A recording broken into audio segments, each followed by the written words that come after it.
The betting, the not so much anymore, is more down to my own fault. I need to get studying again to get the edge back. But yeah, it's a great product. I love the exchange. It's really, in my opinion, one of the better bookmakers, if not the best bookmaker out there.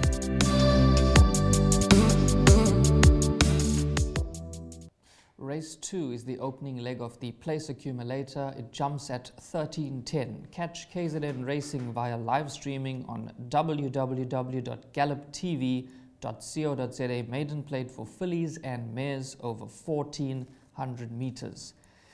There's 10 runners carded with no card changes at the moment, so no scratchings to report.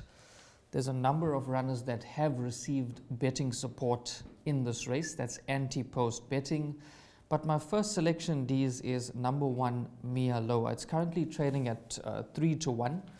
I do think it's looking for a little bit further, but I do think with that weight advantage and the draw, it's got to have a massive chance. Yeah, when you have a look at this race, Devon, we obviously have to just factor in the weight for age allowance at this time of the year. And I say this because we got 3 2-year-olds in the race, 1 Mia Loa, 7 Konabi, and 10 A Lady Is a Champ. And if you use Azucar as the yardstick, the 3-year-old with a rating of 71, what's the 3-year-old weight for age this time of the year is 2.5 kg, so that comes down to a 66. And then you add the 12 kgs this time of the year for 2-year-olds, so that's going to come to 24, so you make that 90, and then receiving 4. Yeah, you'd think that this horse will have to be running to around, 82, 84. I'm talking about the 2-year-olds. If they're running towards, if you got them at around an 82, 84 at this stage of their careers, then they'll have every chance of reversing the form with number 3, Azucar. It's how you assess them and how forward you think they are at this stage of their careers against older horses. Of the 3 2-year-olds, I think Mia Loa, you spot on, could be the pick, because behind her last time out was a certain horse called Red Roses 2 that came out to be the winners last time out. Horses like Princess Ozma, Air of Mystery, Eau de Vive, and she does find a place, Red Roses 2, in the Strelitzia over the weekend. And then Konabi was beaten by a very useful sort last time out called Bubbles and Bees, who found no shortage of betting support from the Dryer stable, and she also takes a place over the weekend in the feature. So between the 3 2-year-olds, Mia Loa, Konabi, they stand out, and if you think they could run, close to a 82, then they'll have a chance of beating number 3, Azucar. But this horse, Azucar, I like this horse for the place accumulator. I think that she'll be good enough for the PA. She's got dangers with numbers 1 and 7 for bets like, the bipot. But I'll be disappointed. I've watched her up in Gauteng. Her last start, Richard Fourie got a very good feel for her.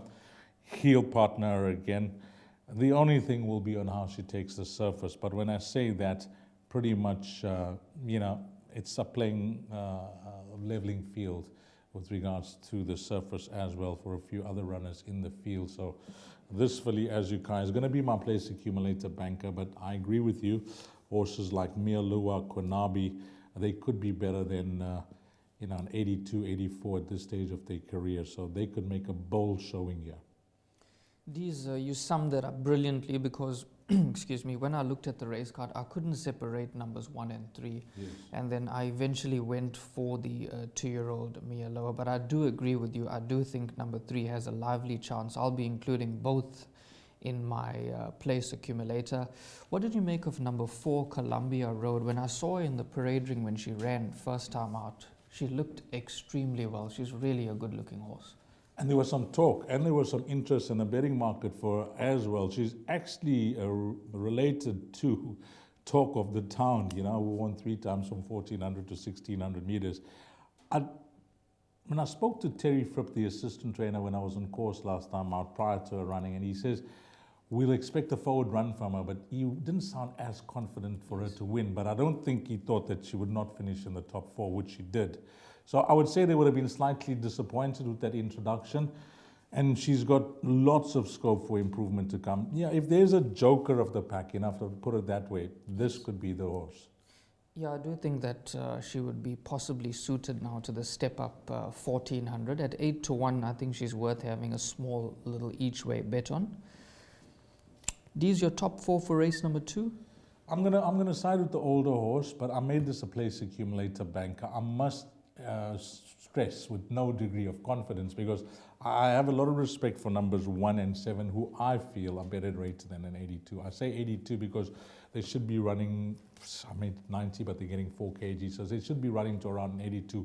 And with Red Roses too, and Bubbles and Bees running in the Solizia over the weekend, I think these 2 horses are much better than an 82 in their rating. So I'll go 3 Azukai to beat number 1 Mia Loa, 3rd to number 7 Konabi, and I agree with Devon. I give a mention to number 4 Columbia Road for that 4th position. That's the way I see it, but I'm going to bank a number 3 in the PA. Well, you heard it from Dees. He quite likes number 3, Azaka. His top 4 numbers are 3, 1, 7, and 4. Mine is very similar, but in different order. Mine is 1, 3, 7, and 4. And that's a wrap of the preview for race number 2.